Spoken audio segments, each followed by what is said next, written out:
بسم اللہ الرحمن الرحیم۔ السلام علیکم۔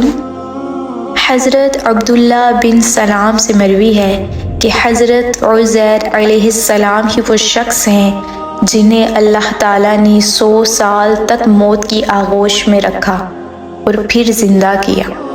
ایک دن آپ علیہ السلام اپنی کھیتی باڑی کی غرض سے اپنی زرعی اراض کی جانب روانہ ہوئے تو دوپہر کے وقت شدید گرمی کی وجہ سے قریبی ویران بستی میں داخل ہوئے اور ایک کھنڈر میں پہنچ کر اپنے گدھے سے نیچے اترے اور ایک سائے میں جا کر بیٹھ گئے۔ آپ علیہ السلام کے پاس 2 ٹوکریاں تھیں جس میں ایک میں انجیر اور دوسری میں انگور تھے۔ آپ علیہ السلام نے ایک پیالہ لیا اور اس میں رس نچوڑ لیا، پھر اپنے تھیلے سے ایک روٹی نکالی اور اس مشروب میں بھگو کر کھانے لگے۔ پھر آپ علیہ السلام اس کھنڈر کی دیوار کے ساتھ لگ کر لیٹ گئے اور اجڑے ہوئے گھروں کو دیکھنے لگے اور ان کی رہائش ختم ہو چکی تھی، ان کی ہڈیاں بوسیدہ ہو چکی تھیں۔ آپ علیہ السلام کے دل میں خیال آیا کہ اللہ عز و جل انہیں مارنے کے بعد کیسے زندہ کرے گا۔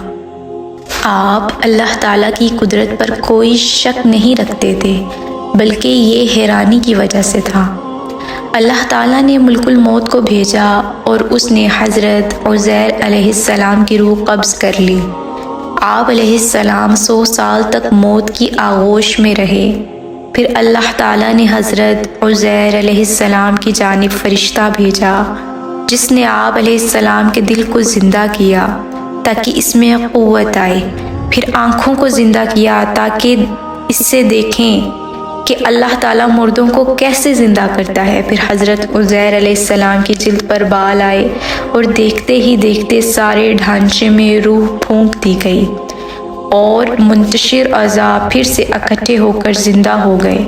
یہ حضرت عزیر علیہ السلام تھے۔ فرشتے نے آپ علیہ السلام سے دریافت کیا کہ کتنا عرصہ ٹھہرے رہے؟ آپ علیہ السلام نے فرمایا کہ 1 دن یا 1 دن کا کچھ حصہ۔ فرشتے نے انہیں ساری صورتحال سے آگاہ کیا اور فرمایا آپ 100 سال تک موت کی آغوش میں رہے۔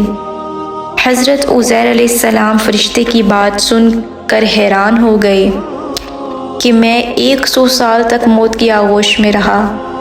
فرشتے نے کہا کیا آپ علیہ السلام اس کا انکار کرتے ہیں؟ پس جب حقیقت ظاہر ہوئی تو کہا میں جان گیا بے شک اللہ ہر چیز پر قادر ہے۔